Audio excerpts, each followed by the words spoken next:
ข่าวจุ่มอาเซียนเต็มบักมันพ้อนไหลปังเลือกตั้งเมืองมานไหนเมืองมาเลเซียลาดกว่าเจ้าหนังไหนเนื้อพ้องตุ่มหรือพาลิมานเมืองมาเลเซียนั่นพ้องลงฝ่ายนอกเมืองมาเลเซียใจมูฮัมหมัดฮัสซันลาดตอบว่าจุ่มอาเซียนตื้นเตียมมักมันและตื้นเตียมส่งก้นกว่าเล็บเห็นเนื้อปังเลือกตั้งเมืองมานเนี่ยครับเจเมื่อป่นมาปีกายในอันพวนหูกูเมืองเนื้อเมืองอาเซียนในกว่าทบกันนั่นแหละเมืองมานก็เลยต่างย้อนว่าเฮ้อผู้ต่างตัวอาเซียนกว่าเล็บเห็นปังเลือกตั้งเมืองมานอันซึกมานอ่อนหูนั่นเนี่ยว่าเจ้าหนังไหนเจมเมอร์นั่นเยาค่ะฝ่ายอาเซียนขึ้นตอบว่าเฮาเตรียมกว่าเล็บเห็นและตื้นเตรียมมักมันปังเลือกตั้งเมืองมานนี่ก็เปิดว่าซึกติกเฮ็ดเอาก้อยในนั่นค่ะเนาะก้อยกะว่าลูกจุ้มบางเจอได้ก็ติส่งก้นกว่าเล็บเห็นอยู่ติส่งกะเมืองเผอเมืองมันเจ้าหนังก้อยค่ะเนาะเต็มจะว่าต่างตัวอาเซียนก็เล็บเห็นเนี่ยเมื่อนั้นได้ก็ว่าไว้เจ้าหนังในค่ะเนาะหนังพี่น้องเฮาค่ะฮู้ไว้นั่นเยาค่ะเนาะเมืองมานในเนี่ยยาซึกมันเซมอำนาจกว่าเจมเมอร์221ปุ่นเยาเนี่ยค่ะเนาะต่อถึงตัวเหลียวก็บ่จำ5ปีเยาค่ะรู้เนาะลงบองจึงซึกมันจังจูเ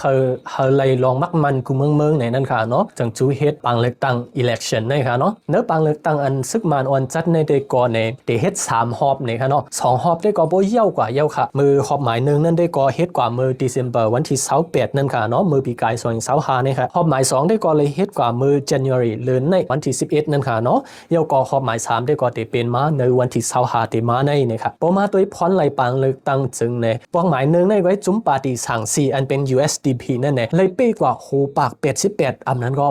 88%นั่นค่ะเนาะตั้งพ้องตุ่มก้นเมืองอำนั้นก็ปีตุลุตโตนั่นค่ะเนาะก็เปิดว่าปังเลือกตั้งเมืองมาในมันก็เป็นอันซึกอ้วนเฮ็ดและพรไหลปังเลือกตั้งก็มันก็เต็มออกมาโจมตราเนี่ยค่ะเนาะก็เปิดจังนั้นแลจุ้มอาเซียนก็ตื่นเต้นมักมันเนี่ยว่าจังนั้นไหนค่ะเนาะเนื้อพ้องตุ่มพาลิมานเมืองมาเลเซียบอกในเนี่ยมีคนถามลองปังเลือกตั้งเมืองมันและพ้องลงฝ่ายนอกเมืองมาเลเซียอันเป็นโมฮัมหมัดฮัสซันได้ก็เลยตอบกาเนี่ยค่ะเนาะเทียงอันมันเลยตอบกาได้ก็ในซ้ำเดป้าเทียงลองอันเขาห้องมา Code of Conduct มันก็เป็นปักเปิงเนื้อแกเมืองเขและทั้งเมืองอาเซียนนั่นค่ะอันนั้นก็มันใจว่าที่เฮาเฮ็ดเฮาเย่าเนื้อปีในเนี่ยค่ะลองนั่นได้ก็มันเป็นอีช่างอันเนี่ยพี่น้องเฮาขาก็บ่ฮู้ค่ะเนาะเขเนี่ยมันคือเลยอันว่า South China Sea อันว่าเนาะเป็นปังไหลปวดจันเมืองเขในนั่นค่ะเนาะเขก็ว่ามันคือเลยกำนำในนาตีปังหลายนานำอันในนั่นค่ะเนาะมันซ้ำเกี่ยวดังเพอเนี่ยเหมือนจังเกี่ยวดังเมืองฟิลิปปินส์เขา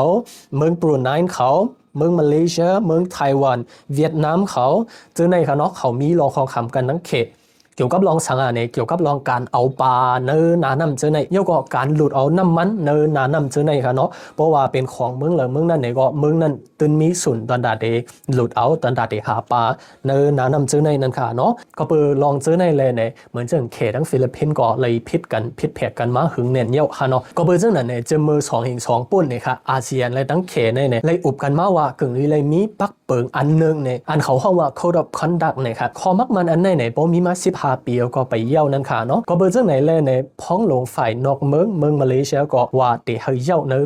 ปี2026เนี่ยมันใจได้ก็เลยตวบกาลองตั้ง2ลองในค่ะเนาะเขาในได้ก็เขาคาเลยอ้างอิงเอามาดีไลน์ข่าว Reuters เขายินจมขอบใจถึงพี่น้องผู้ปันเฮียงข่าวแต่ค่ะกูโกนหลายสังยินจมขอบใจป้าเจ้าของเราตื่นข่าวเอาแค่พังวิดีโอดังเสียงอยู่เขาข่าวไปขึ้นทบกันแทงในวันเต็มมาในค่ะ